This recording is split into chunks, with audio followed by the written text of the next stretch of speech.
عزيز غالي، يستفز المغاربة بتصريح خطير، والمغاربة يطالبون بسجنه. لكن قبل الدخول في الموضوع، ندعوكم إلى الاشتراك في قناتنا المتواضعة. وجزاكم الله خيرا. وجهت المنظمة المغربية لحقوق الإنسان ومحاربة الفساد نداء استعجاليا لرئاسة النيابة العامة ووزير الداخلية والمدير العام للأمن الوطني ومراقبة التراب الوطني وقيادة الدرك الملكي بخصوص التصريحات الأخيرة للمدعو عزيز غالية، واصفة إياه بالانفصال، وموجهة له تهمة المس بالقضية الوطنية وإهانة الشعب المغربي، حيث طالبت باعتقاله ومن معه.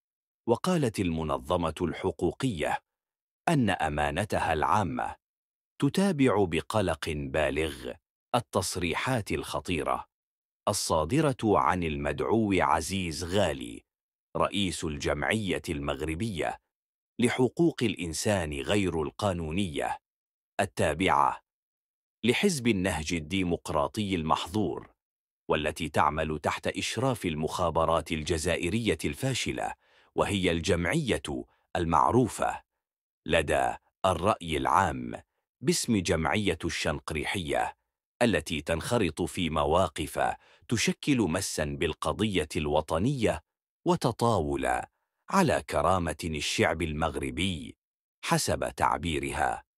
وأكدت المنظمة المغربية لحقوق الإنسان ومحاربة الفساد أن ما أدلى به هذا الشخص لا يندرج ضمن حرية التعبير، بل يعبر عن خطاب خطير يروج للمغالطات والأفكار الانفصالية، باعتبار أن قضية الصحراء المغربية هي قضية وطنية مقدسة قدم فيها المغرب ملكا وشعبا وحكومة تضحيات جسيمة، وبالتالي لا مجال للمزايدات أو التشكيك في مغربيتها.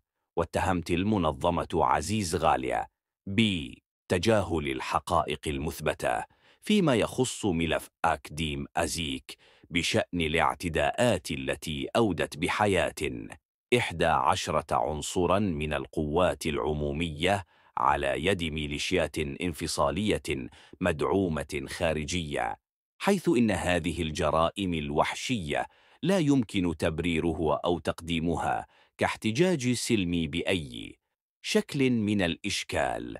ودعت المنظمة المغربية لحقوق الإنسان ومحاربة الفساد الجهات المعنية بفتح تحقيق عاجل بشأن هذه التصريحات التي وصفتها بالخطيرة، واتخاذ الإجراءات القانونية اللازمة بما فيها اعتقال المدعو عزيز غالي ومن معه، والتصدي بحزم لكل من يروج للمغالطات التي تمس بوحدة الوطن وكرامة المغاربة.